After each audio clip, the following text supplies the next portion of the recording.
Dear students, today we are discussing about lesson 5 using storage features on Windows. കഴിഞ്ഞ ലെസണിൽ നമ്മൾ discuss ചെയ്തത് Windows operating സിസ്റ്റത്തെ കുറിച്ചും അതിന്റെ ഡിഫറെന്റ് വേർഷൻസിനെ കുറിച്ചുമാണ്. ലെസൺ 5ൽ നമ്മൾ ഡിസ്കസ് ചെയ്യാൻ പോകുന്നത് വിൻഡോസിലെ സ്റ്റോറേജ് ഫീച്ചേഴ്സിനെ കുറിച്ചാണ്.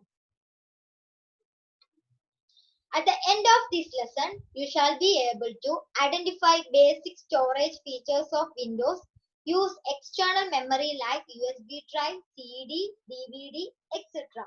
ഈ ലെസണിലൂടെ നമ്മൾ എയിം ചെയ്യുന്നത് വിൻഡോസിലെ ഓരോ സ്റ്റോറേജ് ഡിവൈസിന്റെയും പ്രത്യേകതകൾ എന്തൊക്കെയാണ് എന്നറിയുക, എക്സ്റ്റേണൽ സ്റ്റോറേജ് മെമ്മറികളായ USB ഡ്രൈവ്, CD, DVD ഉപയോഗിക്കുന്നതിനെ കുറിച്ച് മനസ്സിലാക്കുക.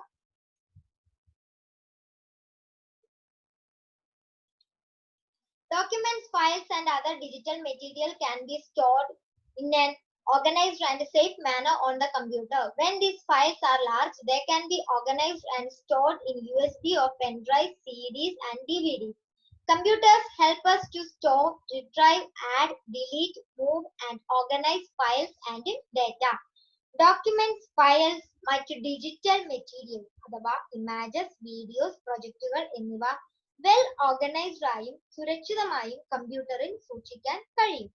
ഫയലുകളുടെ സൈസ് വളരെ വലുതാണെങ്കിൽ അവ USB അഥവാ പെൻ ഡ്രൈവിലും സിഡികളിലും ഡിവിഡികളിലും ഓർഗനൈസ് ചെയ്യാനും സ്റ്റോർ ചെയ്യാനും സാധിക്കും.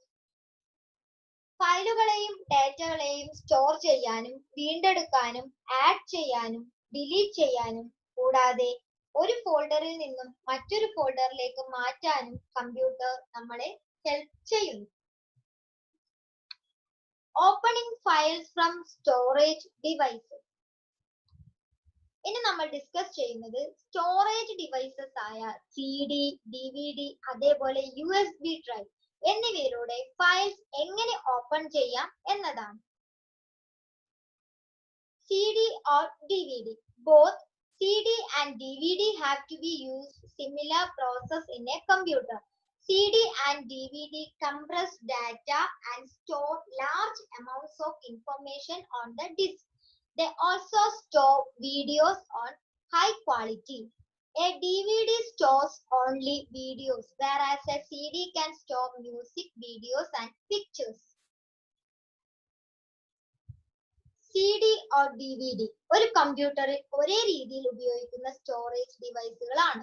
ഈ സിഡിയിലൂടെയും ഡിവിഡിയിലൂടെയും ഡാറ്റ കംപ്രസ് ചെയ്യുകയും ധാരാളം ഇൻഫർമേഷൻ സ്റ്റോർ ചെയ്യുകയും ചെയ്യുന്നു. ഹൈ ക്വാളിറ്റിയിലുള്ള വീഡിയോകളും ഇവയിൽ സ്റ്റോർ ചെയ്യാൻ സാധിക്കും. സിഡിയും ഡിവിഡിയും എങ്ങനെ റിലേറ്റ് ചെയ്തിരിക്കുന്നു എന്ന് വെച്ചാൽ രണ്ടും സ്റ്റോറേജ് ഡിവൈസ് ആണ്. പക്ഷേ ഇവ തമ്മിൽ ഒരു വ്യത്യാസമുണ്ട്. അതെന്താണെന്ന് പറഞ്ഞാൽ സിഡിയിൽ നമുക്ക് മ്യൂസിക്, വീഡിയോസ്, പിക്ചേഴ്സ് എന്നിവയൊക്കെ സ്റ്റോർ ചെയ്യാൻ സാധിക്കും. എന്നാൽ വീഡിയോസ് മാത്രമേ ഡിവിഡിയിൽ സ്റ്റോർ ചെയ്യാൻ സാധിക്കുകയുള്ളൂ.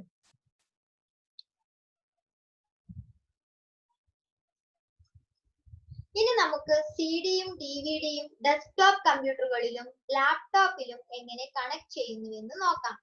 ഡെസ്ക്ടോപ്പ് കമ്പ്യൂട്ടറുകളിൽ CD or DVD എങ്ങനെയാണ് കണക്ട് ചെയ്യുന്നു എന്നതാണ് ഇമേജ് 1ൽ നമ്മൾ കാണുന്നത്.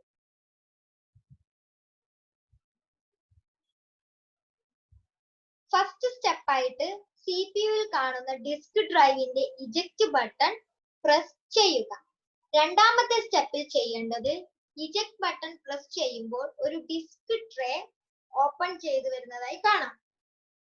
ആ ട്രേയിൽ ഡിസ്ക് ശരിയായ രീതിയിൽ, അതായത് ഡിസ്കിന്റെ ആ തിളങ്ങുന്ന വശം താഴോട്ട് വരുന്ന രീതിയിൽ വെച്ചിട്ട് പതുക്കെ ആ ട്രേ ഒന്ന് പുഷ് ചെയ്യുക. നെക്സ്റ്റ് ലാപ്ടോപ്പിൽ CD or DVD കണക്ട് ചെയ്യുന്നതാണ് ഇമേജ് 2ൽ കാണുന്നത്. ലാപ്ടോപ്പിന്റെ ഒരു സൈഡിൽ ആയിരിക്കും ഡിസ്ക് ഡ്രൈവിന്റെ ട്രേ ഉണ്ടായിരിക്കുക. സൈഡിലെ ബട്ടൺ പ്രസ് ചെയ്യുമ്പോൾ ട്രേ ഓപ്പൺ ചെയ്തു വരും. അതിൽ CPUവിലെ ട്രേയിൽ വെച്ചതുപോലെ തന്നെ തിളങ്ങുന്ന വശം താഴോട്ട് വരുന്ന രീതിയിൽ തന്നെ CD അല്ലെങ്കിൽ DVD ട്രേയിൽ വെക്കുക. പിന്നീട് ആ ട്രേ പതുക്കെ ഒന്ന് പുഷ് ചെയ്യുക. ശരിയായ രീതിയിൽ നമ്മൾ CD or DVD ഡിസ്ക് ഡ്രൈവിൽ പ്ലേസ് ചെയ്തില്ലെങ്കിൽ ഇത് നമ്മുടെ സിസ്റ്റത്തിൽ സപ്പോർട്ട് ചെയ്യില്ല. ഡിസ്ക് ഡ്രൈവിലുള്ള CD or DVD സിസ്റ്റത്തിൽ ഇൻസേർട്ട് ചെയ്യുമ്പോൾ ഹോം സ്ക്രീനിൽ DVD ഡ്രൈവ് ഓഡിയോ CD എന്നൊരു നോട്ടിഫിക്കേഷൻ അപ്പിയർ ചെയ്ത് വരും. അതിൽ ക്ലിക്ക് ചെയ്യുമ്പോൾ നമ്മൾ ഇൻസേർട്ട് ചെയ്ത CDയിൽ അല്ലെങ്കിൽ DVDയിൽ ഏത് ഫയലാണോ ഉള്ളത്, മൂവീസ് ആണെങ്കിൽ മൂവീസ്, സോങ്സ് ആണെങ്കിൽ സോങ്സ് അല്ലെങ്കിൽ ഇമേജസ്, ഇവ ഓപ്പൺ ചെയ്ത് വരും. മൂവീസ് ഓർ സോങ്സ് ഒക്കെ ആണ് ഓപ്പൺ ചെയ്യേണ്ടതെങ്കിൽ മീഡിയ പ്ലെയറിൽ ഏതാണെന്ന് വെച്ചാൽ സെലക്ട് ചെയ്യുക. അഥവാ ഹോം സ്ക്രീനിൽ ഈ നോട്ടിഫിക്കേഷൻ അപ്പിയർ ചെയ്ത് വരുന്നതായി കാണാൻ സാധിക്കുന്നില്ലെങ്കിൽ CD or DVDയിലുള്ള ഫയൽസ് ഓട്ടോമാറ്റിക്കലി പ്ലേ ചെയ്യുന്നതായിരിക്കും. അതേപോലെ ഈ മീഡിയ പ്ലെയറിന്റെ നോട്ടിഫിക്കേഷൻ ഹോം സ്ക്രീനിൽ ഓപ്പൺ ചെയ്ത് വരുന്നില്ലെങ്കിൽ സെർച്ച് ബോക്സിൽ ഏത് പ്ലെയർ ആണോ വേണ്ടത് അത് ടൈപ്പ് ചെയ്ത് സെർച്ച് ചെയ്താൽ മതിയാകും. ഉദാഹരണത്തിന് വിൻഡോസ് മീഡിയ പ്ലെയർ അല്ലെങ്കിൽ VLC മീഡിയ പ്ലെയർ, ഇവയിൽ ഏത് വേണമെങ്കിലും സെർച്ച് ചെയ്ത് ആ പ്ലെയറിലൂടെ വീഡിയോസ് ഓർ മ്യൂസിക് നമുക്ക് പ്ലേ ചെയ്യാവുന്നത് ആണ്. Then next, USB drive. അടുത്ത സ്റ്റോറേജ് ഡിവൈസ് ആയ USB ഡ്രൈവ് അഥവാ പെൻ ഡ്രൈവ്, ഇതിലൂടെ എങ്ങനെ ഫയൽസ് ഓപ്പൺ ചെയ്യുന്നുവെന്ന് നമുക്ക് നോക്കാം. കമ്പ്യൂട്ടറിൽ എങ്ങനെയാണ് USB ഡ്രൈവ് ലാപ്ടോപ്പുകളിലും ഡെസ്ക്ടോപ്പ് കമ്പ്യൂട്ടറുകളിലും കണക്ട് ചെയ്യുന്നതെന്ന് സെക്കൻഡ് ലെസൺ ആയ എക്സ്പ്ലോറിംഗ് എ കമ്പ്യൂട്ടറിൽ നമ്മൾ ഡീറ്റെയിൽ ആയി ഡിസ്കസ് ചെയ്തതാണ്. അതിൽ ഒരു 3 ഇമ്പോർട്ടൻറ്റ് സ്റ്റെപ്സ് ആയിരുന്നു ഉണ്ടായത്. സെയിം പ്രൊസീജിയർ തന്നെയാണ് ഇവിടെയും പറയുന്നത്. ആ 3 സ്റ്റെപ്സ് മാത്രം നമുക്ക് ഇവിടെ ഒന്ന് ഫോളോ അപ്പ് ചെയ്യാം. ഫസ്റ്റ് വൺ, കമ്പ്യൂട്ടർ സ്റ്റാർട്ട് ചെയ്യുക. ദെൻ സെക്കൻഡ്, നമ്മുടെ കയ്യിലെ പെൻ ഡ്രൈവ് ആ USB പോർട്ടിലോട്ട് കണക്ട് ചെയ്യുക. ദെൻ ലാസ്റ്റ്, കമ്പ്യൂട്ടറിൽ USB ഫോൾഡർ ലൊക്കേറ്റ് ചെയ്തിരിക്കുന്നത് എവിടെയാണെന്ന് കണ്ടെത്തി ആവശ്യമായ ഫയലുകൾ ട്രാൻസ്ഫർ അഥവാ സ്റ്റോർ ചെയ്യാവുന്നതാണ്.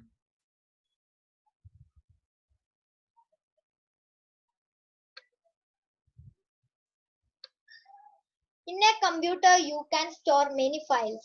These files can be neatly sorted into different folders. For example, documents related to health, bank papers, mark cards, identity documents will be stored carefully in different folders or boxes. Let us learn to be smart and fast while using a computer. So let's understand how computers store information and then learn how to can create, copy, move and delete files and folders. ഒരു കമ്പ്യൂട്ടറിൽ നമുക്ക് നിരവധി ഫയലുകൾ store ചെയ്യാൻ കഴിയും. കൂടാതെ ഈ ഫയലുകൾ വ്യത്യസ്ത ഫോൾഡറുകളായി ഓർഗനൈസ് ചെയ്യാനും സാധിക്കും. ഉദാഹരണത്തിന് ഹെൽത്തുമായി ബന്ധപ്പെട്ട ഡോക്യുമെന്റ്സ്, ബാങ്ക് പേപ്പേഴ്സ്, മാർക്ക് കാർഡുകൾ, തിരിച്ചറിയൽ രേഖകൾ എന്നിവ വിവിധ ഫോൾഡറുകളിലായി വളരെ കെയർഫുൾ ആയിട്ട് സൂക്ഷിക്കാൻ കഴിയും. കമ്പ്യൂട്ടർ യൂസ് ചെയ്യുന്നതിലൂടെ കമ്പ്യൂട്ടറിന്റെ എഫിഷ്യൻസി പോലെ തന്നെ സ്മാർട്ട് ആവാനും വളരെ വേഗത്തിൽ തന്നെ കാര്യങ്ങൾ ചെയ്തു തീർക്കാനും നമ്മളും പഠിക്കുന്നു.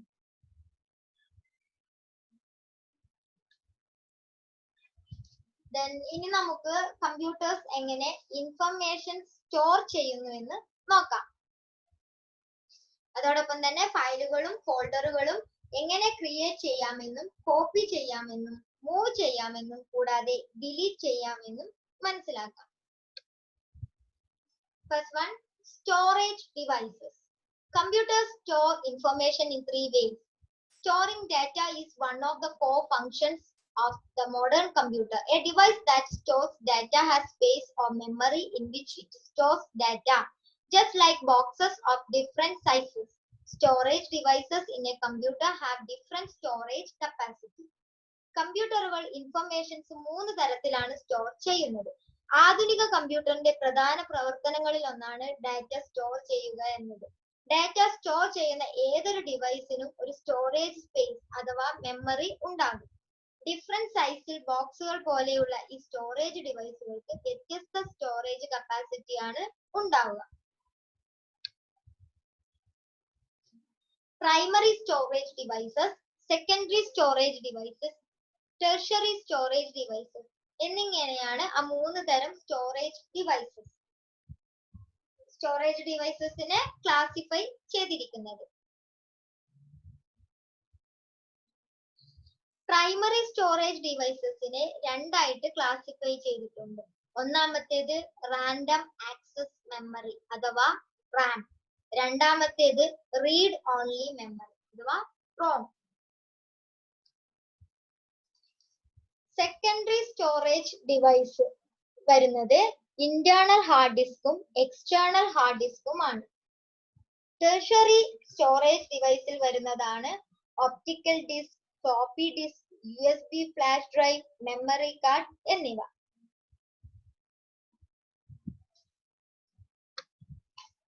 Primary storage devices. It is also known as main memory. It is directly or indirectly connected to the central processing unit via a memory bus.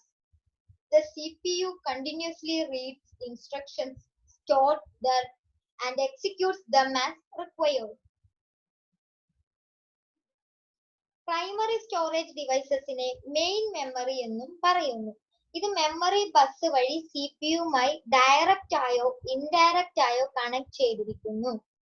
CPU primary മെമ്മറിയിൽ സ്റ്റോർ ചെയ്തിരിക്കുന്ന നിർദ്ദേശങ്ങൾ തുടർച്ചയായി റീഡ് ചെയ്യുകയും ആവശ്യാനുസരണം അതനുസരിച്ച് പ്രവർത്തിക്കുകയും ചെയ്യുന്നു. ഈ പ്രൈമറി സ്റ്റോറേജ് ഡിവൈസസിനെ രണ്ടായിട്ടാണ് ക്ലാസിഫൈ ചെയ്തിരിക്കുന്നത്. അവയാണ് റാം ആൻഡ് റോം. ഫസ്റ്റ് നമുക്ക് എന്താണ് റാം എന്ന് നോക്കാം. Random access memory. ആപ്ലിക്കേഷൻസ് പ്രവർത്തിപ്പിക്കുന്നതിന് ഡാറ്റ വേഗത്തിൽ റീഡ് ചെയ്യാൻ റാമിലൂടെ കമ്പ്യൂട്ടറിന് സാധിക്കുന്നു. ഈ റീഡ് ആൻഡ് റൈറ്റ് റാമിൽ സാധ്യമാണ്. അതായത് റാമിൽ എഡിറ്റിംഗ് സാധ്യമാണ്. അതേപോലെ തന്നെ കമ്പ്യൂട്ടറിൽ നമ്മൾ ചെയ്യുന്ന പ്രോഗ്രാംസ് ആഡ് ചെയ്യാനും ഡിലീറ്റ് ചെയ്യാനും സാധിക്കും. ഡാറ്റ സ്റ്റോറേജിന്റെ ഒരു രൂപമാണ് റാം. ഏത് സമയത്തും ഏത് ക്രമത്തിലും ഏത് ലൊക്കേഷനിൽ നിന്നും റാൻഡംലി നമുക്ക് ഡാറ്റ റാൻഡംലി ആയി നമുക്ക് ആക്സസ് ചെയ്യാൻ സാധിക്കും. Next, read only memory. Computer boot ചെയ്യുന്നതിന് ആവശ്യമായ പ്രോഗ്രാം റോം സ്റ്റോർ ചെയ്യുന്നു. ഇത് റീഡ് ഓൺലി മെമ്മറി ആണ്. അതായത് എളുപ്പത്തിൽ മാറ്റം വരുത്താനോ പുതിയ രീതിയിൽ പ്രോഗ്രാമിംഗ് ചെയ്യാനോ കഴിയാത്ത ഡാറ്റ സ്റ്റോറേജ് ഡിവൈസ് ആണ് റോം.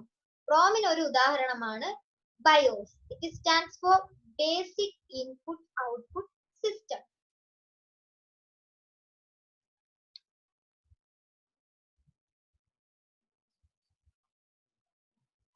ഇപ്പോൾ നമ്മൾ സ്ക്രീനിൽ കാണുന്നതാണ് റാമിന്റെയും അതേപോലെ റോമിന്റെയും images.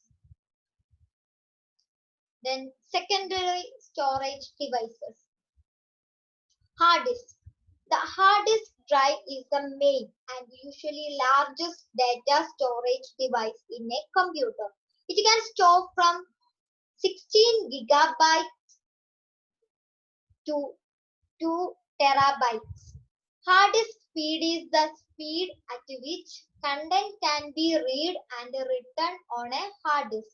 A hard disk unit comes with a set rotation speed varying from 4,500 to 7,200 revolutions per minute. Disk access time is measured in milliseconds.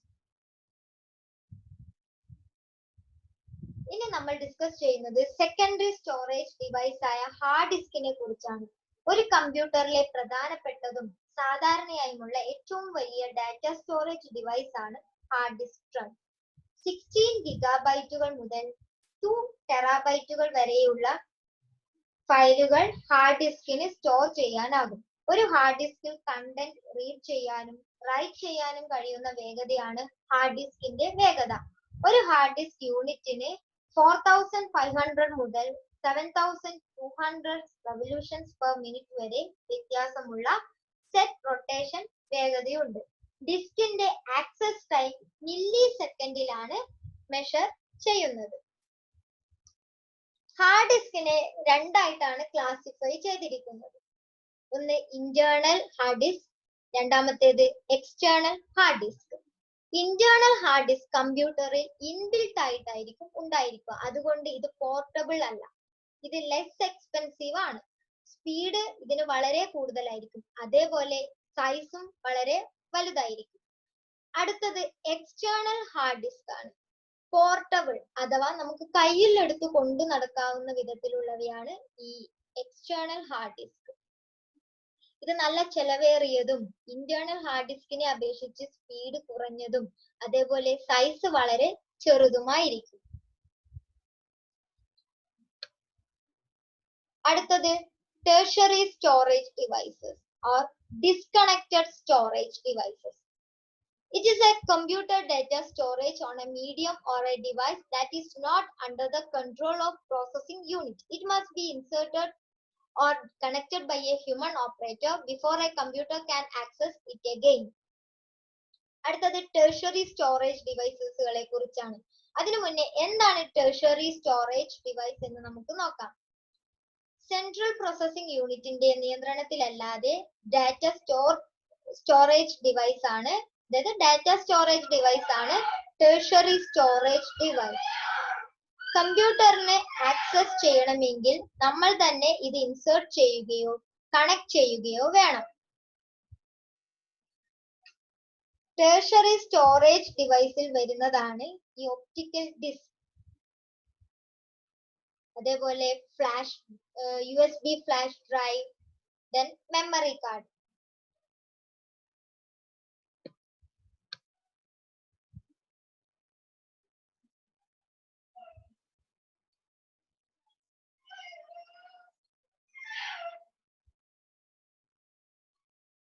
then digital ഫോർമാറ്റിൽ data store ചെയ്യുന്ന storage device ആണ് optical disk. Laser assembly ഉപയോഗിച്ചാണ് ഇത് data read ചെയ്യുന്നത്. ഇതിനെ ഒരു optical media ആയാണ് കണക്കാക്കുന്നത്. ബ്ലൂറേ, CD ആൻഡ് DVD ഇവയൊക്കെയാണ് കോമൺ ആയിട്ടുള്ള ഒപ്റ്റിക്കൽ മീഡിയാസിന്റെ ടൈപ്സ്. അടുത്ത tertiary സ്റ്റോറേജ് ഡിവൈസ് ആണ് USB or flash drive, USB flash drive or pen drive. കമ്പ്യൂട്ടറിന്റെ USB ഡ്രൈവിലേക്ക് പ്ലഗ് ചെയ്യുന്ന ഒരു ചെറിയ പോർട്ടബിൾ ഫ്ലാഷ് മെമ്മറി കാർഡ് ആണ് ഫ്ലാഷ് ഡ്രൈവ്. ഇതൊരു പോർട്ടബിൾ ഹാർഡ്വെയർ ആയി പ്രവർത്തിക്കുന്നു. 256 MB, 512 MB, 1 GB, 5 GB, 16 GB എന്നിങ്ങനെ പല സൈസിലുള്ള ഫ്ലാഷ് ഡ്രൈവുകൾ നമുക്ക് മാർക്കറ്റിൽ അവൈലബിൾ ആണ്.